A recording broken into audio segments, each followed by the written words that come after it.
لیکن پھر فرمایا کہ یہ لوگ موت کی تمنا نہیں کریں گے۔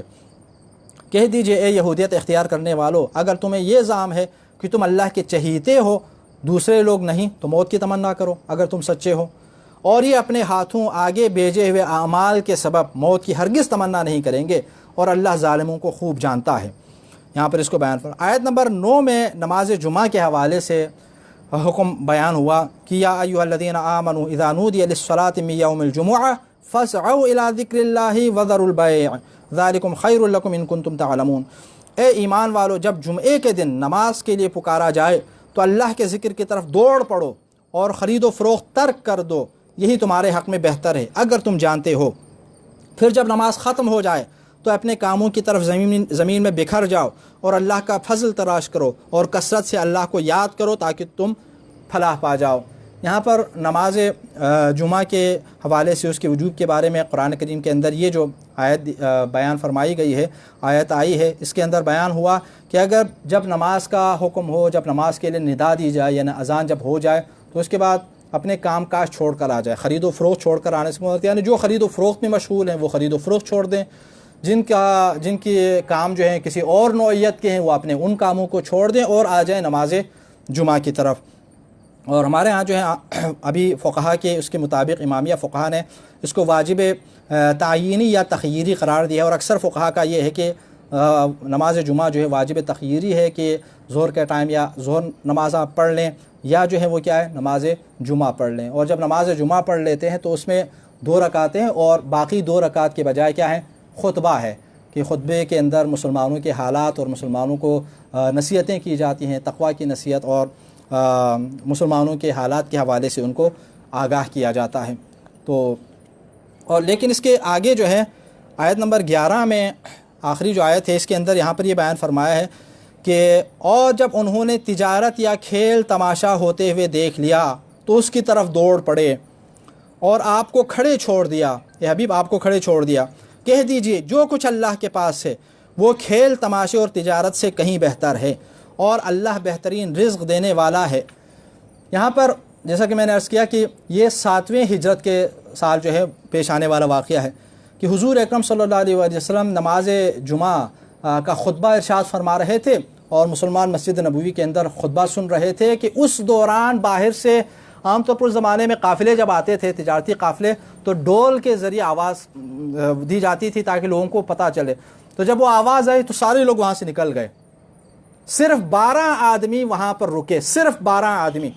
انتہائی مستند ترین روایات کے صرف 12 آدمی پہلی صف کے اندر رک گئے، باقی سارے کے سارے چلے گئے، مسجد خالی ہو گئی۔ اور کھیل تماشا دیکھنے کے لیے شور شرابہ کی آواز آئے تو حضور یعنی آپ ذرا تصور کر لیں، ٹھیک ہے، کہ جہاں آپ کے سامنے امام جمعہ دے رہے ہیں اور باہر کو آواز آئے اور آپ سارے کے سارے نکل جائیں،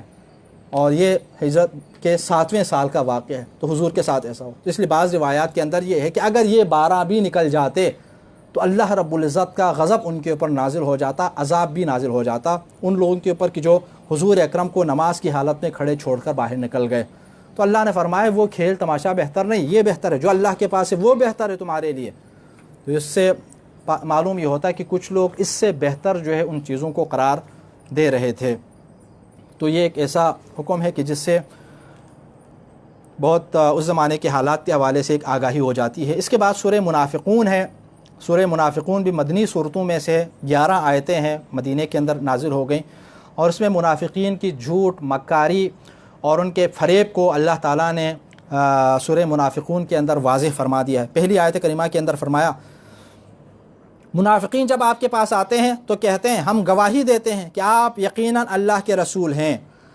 اور اللہ کو بھی علم ہے کہ آپ یقیناً اس کے رسول ہیں، اور اللہ گواہی دیتا ہے یہ منافقین یقیناً جھوٹے ہیں۔ دیکھیں منافقین آ کر پیغمبر سے کہتے تھے کہ آپ اللہ کے رسول ہیں، اللہ نے ان کی تکذیب کی لیکن پھر گواہی دی کہ آپ اللہ کے رسول ہیں، یعنی ان کی یہ جو گواہی ہے یہ صحیح ہے لیکن گواہ جھوٹے ہیں۔ خود منافقین جھوٹے ہیں لیکن جس بات کی وہ گواہی دے رہے ہیں ان کی گواہی کی ضرورت نہیں ہے، خود اللہ گواہی دیتا ہے کہ آپ یقیناً اللہ کے رسول ہیں، لیکن وہ کیا ہے جھوٹ اور مکر و فریب کی بنیاد پر آپ کے سامنے آ کر اظہار اسلام کر رہے ہیں۔ یہ اس لیے ہے کہ یہ ایمان لا کر پھر کافر ہو گئے، پھر ان کے دلوں پر مہر لگ گئی، لہٰذا اب یہ سمجھتے نہیں ہیں۔ منافق کہتے کسے ہیں؟ منافق اسے کہتے ہیں کہ جو ظاہراً زبان سے اسلام کا اظہار کر دے، ایمان کا اظہار کر دے، دل میں کفر ہو، دل سے اللہ تعالیٰ کے اوپر ایمان نہ لائے، دل سے نبی کریم کے اوپر ایمان نہ لائے، لیکن زبان سے وہ کلمہ بھی پڑھ رہے ہوتے ہیں۔ اور جب آپ انہیں دیکھ لیں تو ان کے جسم آپ کو بلے معلوم ہوں گے، اور جب وہ بولیں تو آپ ان کی باتیں توجہ سے سنتے ہیں، مگر وہ ایسے بے روح ہیں کہ گویا وہ دیوار سے لگائی گئی لکڑیاں ہیں، ہر آواز کو اپنے خلاف تصور کرتے ہیں۔ یہی لوگ بڑے دشمن ہیں، لہٰذا آپ ان سے محتاط رہیں۔ حضور سے فرمایا آپ ان منافقین سے محتاط رہیں، اللہ انہیں ہلاک کرے، یہ کہاں بہکے پھرتے ہیں۔ اور جب ان سے کہا جائے آؤ کہ اللہ کا رسول تمہارے لیے مغفرت مانگے تو وہ سر جھٹک دیتے ہیں، اور آپ دیکھیں گے کہ وہ تکبر کے سبب آنے سے رک جاتے ہیں۔ پھر اس کے بعد حضور سے فرمایا کہ ان کے لیے یکساں ہے، خواہ آپ ان کے لیے مغفرت طلب کریں یا نہ کریں، اللہ انہیں ہرگز معاف نہیں کرے گا۔ اللہ فاسقین کو ہدایت نہیں کرتا۔ منافقین کے حق میں اگر مغفرت کی دعا بھی کی جائے پھر بھی یہ مغفرت کی دعا قبول ہونے والی نہیں ہے۔ یہ وہی لوگ ہیں جو کہتے ہیں جو لوگ رسول اللہ کے پاس ہیں ان پر خرچ نہ کرنا یہاں تک کہ یہ بکھر جائیں، حالانکہ آسمانوں اور زمین کے خزانوں کا مالک اللہ ہی ہے، لیکن منافقین سمجھتے نہیں ہیں۔ کہتے ہیں اگر ہم مدینہ لوٹ کر جائیں تو عزت والا ذلت والے کو وہاں سے ضرور نکال باہر کرے گا، جبکہ عزت تو اللہ کے اس کے رسول اور مومنین کے لیے ہے، لیکن منافقین نہیں جانتے۔ ان آیات کریمہ کے اندر منافقین کے نفاق کو اللہ تعالیٰ نے فاش فرما دیا۔ ایسے افراد تھے کہ جو اسلام کا اظہار کر کے جو حضور اکرم، کبھی کبھی تو ایسے افراد تھے کہ جو نماز میں شریک ہوتے تھے، باقاعدہ مسجد نبوی کے اندر نماز میں شریک ہوتے، مسلمانوں کے ساتھ اٹھتے بیٹھتے اور مسلمانوں کے ساتھ کھاتے پیتے، لیکن اسلام کا اظہار بھی کرتے، اندر سے منافق تھے، اور ان کی اچھی خاصی تعداد تھی۔ ان کا سردار جو ہے وہ عبداللہ بن ابی اور اس کے بہت سارے چاہنے والے، بہت سارے اس کے ماننے والے افراد تھے۔ اور یہ بھی جو آیت نمبر 8 ہے یہ بھی ایک خاص واقعے کے تناظر میں کہ غزوہ بنی مصطلق سے جب واپس آ رہے تھے تو ایک مہاجر اور ایک صحابی انصار کے درمیان کسی معاملے کے اوپر کوئی اختلاف ہوا، پانی کے معاملے کے اوپر، تو وہاں پر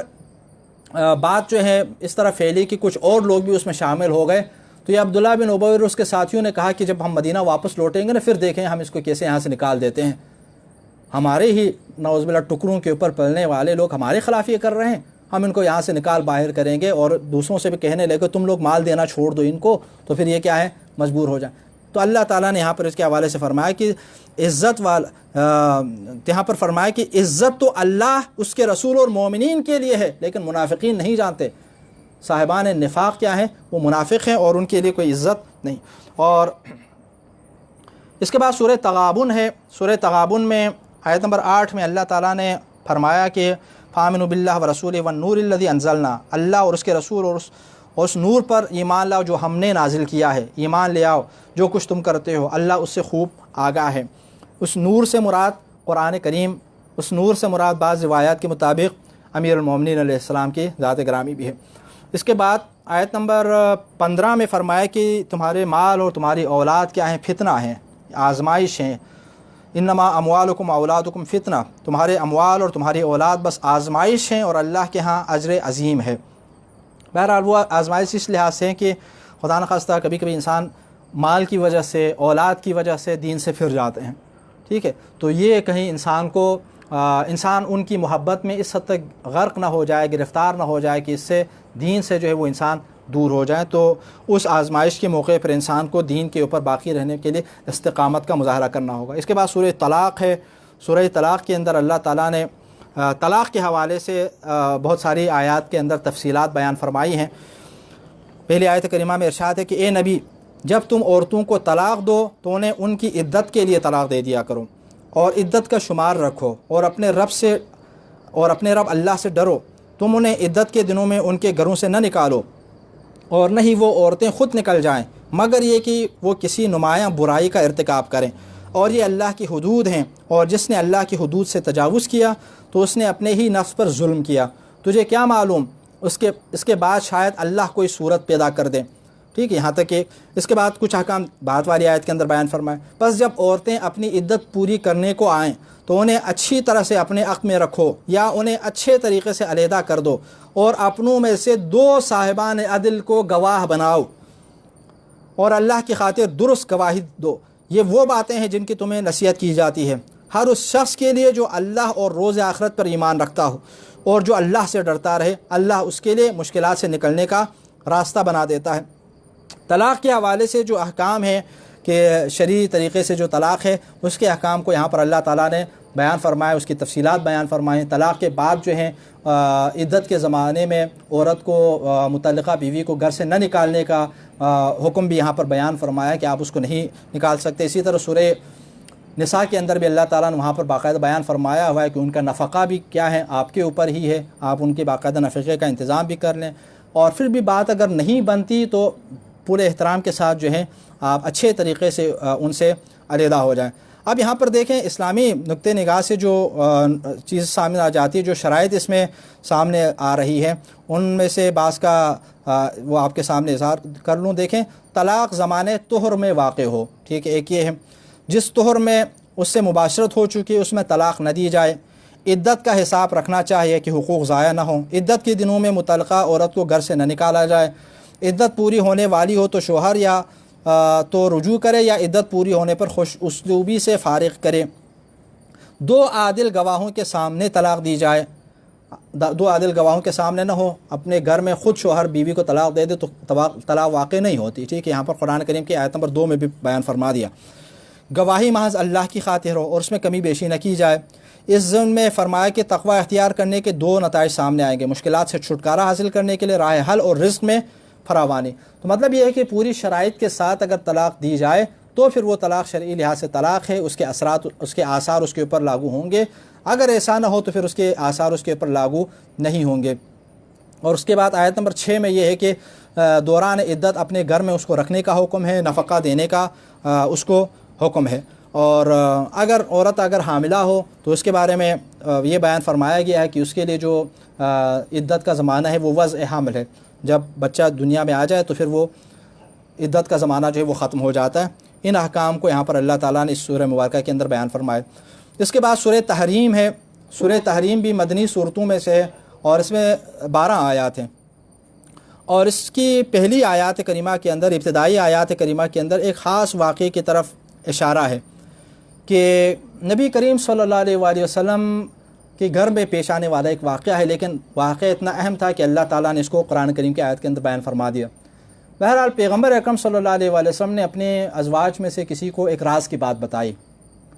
حضور نے جب راز کی بات بتائی اور ان سے کہا کہ یہ بات آپ نہ بتائیں آگے، ٹھیک ہے، لیکن بعد میں انہوں نے ایک اور آگے جو ہے راز فاش کر دی۔ اس زوجہ نے جو ہے حضور اکرم کے راز کی بات کو اپنے تک محدود تو نہیں رکھا، بلکہ آگے کسی دوسری جو زوجہ ہے اس کے سامنے انہوں نے بیان کر دی، اور اللہ تعالیٰ نے حضور اکرم کو بتا دیا، فرما دیا کہ اس نے جو ہے آپ کے راز کو جو ہے آگے فاش کر دیا ہے۔ اور اس کے ساتھ ساتھ معاملہ یہاں پر یہ بھی تھا کہ حضور اکرم وہ آپس میں کچھ انڈرسٹینڈنگ کے ذریعے وہ اس طرح کرتے ہیں کہ حضور کے بارے میں کچھ حضور اکرم صلی اللہ علیہ وسلم کسی فلان زوجہ کے پاس تاکہ نہ چلے جائیں، اس لیے آپ کے بارے میں ایسی بات کریں گے جس سے حضور اکرم صلی اللہ علیہ وسلم جو ہے ان سے فلان چیز لے کر نہ کھائیں، ٹھیک ہے۔ جب ان کے پاس آئے تو انہوں نے بھی یہی کہا کہ آپ سے فلان چیز کی بو آ رہی ہے۔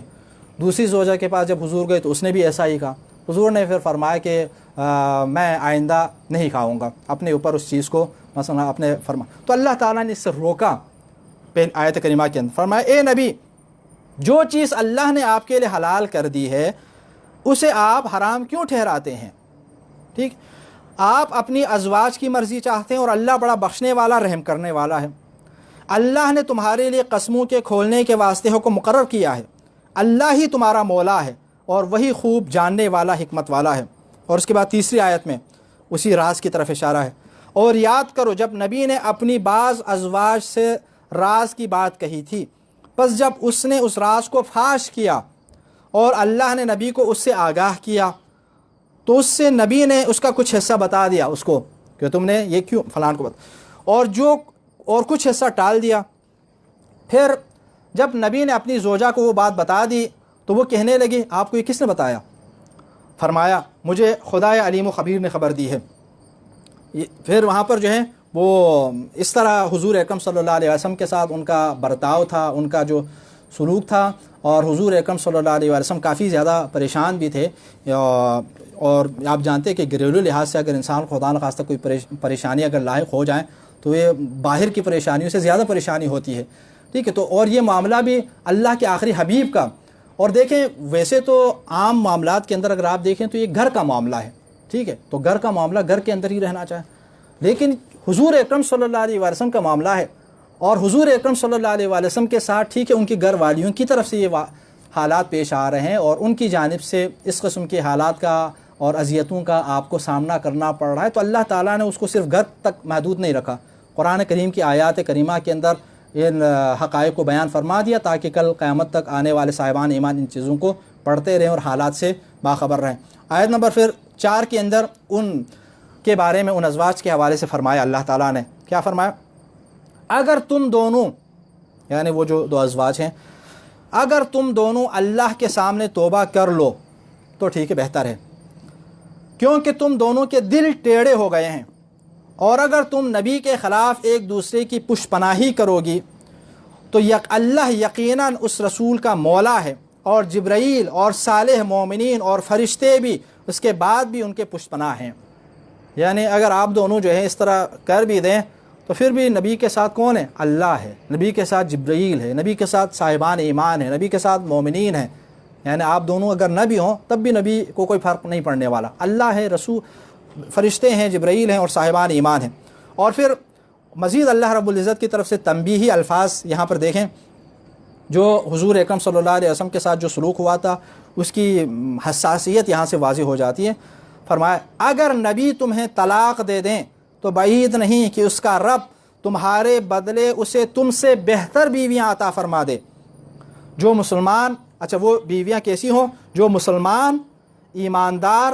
اطاعت گزار، توبہ کرنے والیاں، عبادت گزار اور روزہ رکھنے والیاں ہوں، خواہ شوہر دیدہ ہوں یا کنواری ہوں۔ اللہ تعالیٰ نے ان کو انتہائی جو ان کی طرف سے حضور اکرم صلی اللہ علیہ وسلم کے ساتھ، اب یہ کیا ہے، قرآن کریم کی آیات ہیں، اب یقینی بات ہے صاحبان ایمان مسلمان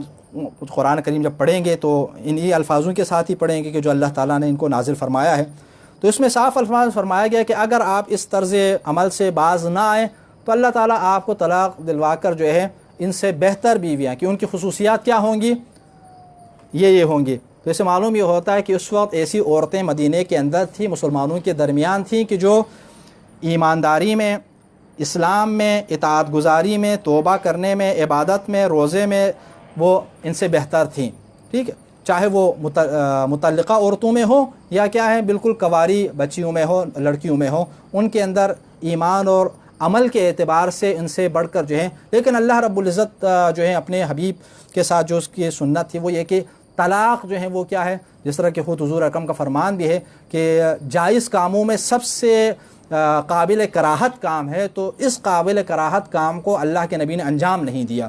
ورنہ اللہ تبارک تعالیٰ کی طرف سے باقاعدہ یہ حکم یہاں پر احکام بیان ہو گئے، اور حضور اکرم صلی اللہ علیہ وسلم کے ساتھ جو گھر کے اندر جو معاملہ پیش آیا تھا اس کو اللہ تعالیٰ نے تمام مومنین کے سامنے واضح فرما دیا کہ یہ معاملات جو حضور کے ساتھ ان کے گھر میں پیش آ رہے ہیں۔ اور اس کے بعد والی آیت کے اندر فرمایا اے ایمان والو، اپنے آپ کو اور اپنے اہل و عیال کو اس آگ سے بچاؤ جس کا ایندھن انسان اور پتھر ہوں گے، اس پر تندخو اور سخت مزاج فرشتے مقرر ہیں جو اللہ کے حکم کی نافرمانی نہیں کرتے اور جو حکم انہیں ملتا ہے اسے بجا لاتے ہیں۔ صاحبان ایمان کے اوپر فرض ہے کہ خود بھی دائرۂ اسلام کے اوپر قائم رہنے کی کوشش کر لیں، اپنے گھر والوں کو بھی نصیحت کر لیں، اپنے گھر والوں کو بھی اسلام کی دعوت دیں، تبلیغ کریں اور ان کے سامنے دین مبین اسلام کی تعلیمات کو رکھنے کی کوشش کر لیں۔ اور اس کے بعد آیت نمبر 81 میں، آیت نمبر 8 میں توبہ کرنے کی دعوت دی ہے مسلمانوں کو، سچی توبہ، خالص توبہ۔ اے ایمان والو، اللہ کے آگے توبہ کرو، خالص توبہ، بعید نہیں کہ اللہ تم سے تمہارے گناہ دور کر دے اور تمہیں ایسی جنتوں میں داخل کر دے جن کے نیچے سے نہریں بہتی ہوں گی۔ اس دن اللہ نہ اپنے نبی کو رسوا کرے گا اور نہ ہی ان لوگوں کو جو اس کے ساتھ ایمان لائے ہیں، ان کا نور ان کے آگے اور ان کے دائیں طرف دوڑ رہا ہوگا اور وہ دعا کر رہے ہوں گے، اے ہمارے پروردگار، ہمارا نور ہمارے لیے پورا کر دے اور ہم سے درگزر فرما، بے شک تو ہر چیز پر قادر ہے۔ اس کے بعد پھر کفار اور منافقین کا تذکرہ ہے جی۔ اور آخری چند آیات کے اندر اللہ تعالیٰ نے دیکھیں دوبارہ ابھی تقریباً سلسلے کلام آغاز سورہ کے جو مباحث ہیں ان سے مربوط ہے، اور اسی کو یہ آگے اللہ رب العزت نے بیان کرتے ہوئے اختتام بھی اسی کے ساتھ جو ہے وہ بیان فرمائے، لیکن آگے مثالیں دے کر گزشتہ اقوام کے ان میں سے مثالیں دے کر اللہ تعالیٰ، جس طرح بہت ساری صورتوں کے اندر پہلے بھی ہم پڑھ چکے ہیں کہ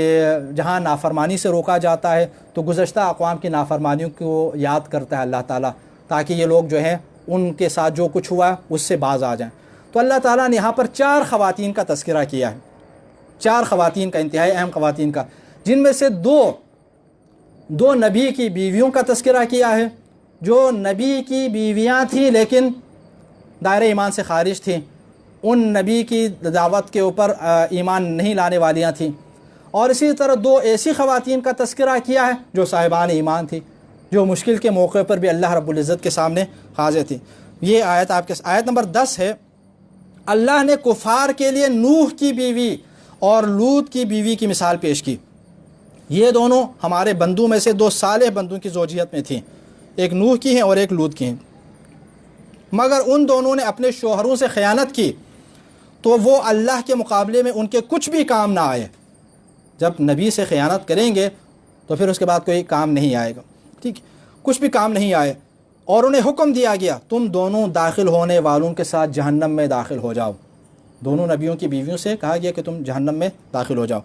اور اللہ نے مومنین کے لیے فرعون کی بیوی کی مثال پیش کی۔ اس نے دعا کی، اے میرے پروردگار، جنت میں میرے لیے اپنے پاس ایک گھر بنا اور مجھے فرعون اور اس کی حرکت سے بچا اور مجھے ظالموں سے نجات عطا فرما۔ حضرت آسیہ کا تذکرہ کہ وہ فرعون کی بیوی ہے لیکن مومنہ ہے، فرعون کی بیوی ہے لیکن مسلمان ہے۔ اور مریم بنت عمران کو بھی اللہ مثال کے طور پر پیش کرتا ہے، جس نے اپنی عصمت کی حفاظت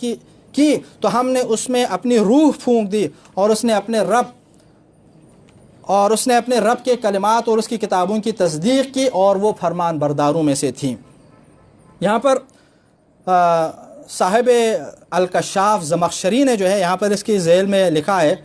کہ یہاں پر ان دونوں ام المومنین کے حوالے سے تعریض ہے یہاں پر بھی، کہ جن کا آغاز سورہ کے اندر اللہ تعالیٰ نے تذکرہ فرمایا کہ دیکھیں ان دونوں نے رسول اللہ کے خلاف جو کارروائیاں کی ہیں اور شدید ترین طریقے سے ان دونوں کی تنبیہ کی، اور تنبیہ کرنے کے بعد اللہ تعالیٰ نے 2 اور انبیاء کرام کی بیویوں کی مثالیں بھی ان کے سامنے پیش کر دیں کہ اگر حضور اکرم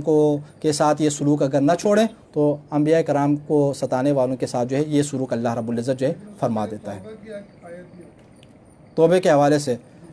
حوالے سے جی آیت نمبر 8 کے اندر وہ ہے کہ اگر توبہ کر لیں تو پھر یقینی بات ہے اللہ رب العزت جو ہے وہ بخشنے والا اور مہربان ہے۔ بہرحال دعا ہے کہ پروردگار بحق محمد و آل محمد ہمیں قرآن کریم کی آیات کریمہ پڑھنے اور اس کی آیات کریمہ کو سمجھنے اور ہمیشہ اس کے اوپر عمل کرنے کی توفیق عطا فرما۔ امام زمانہ کے ظہور میں تعجیل فرما۔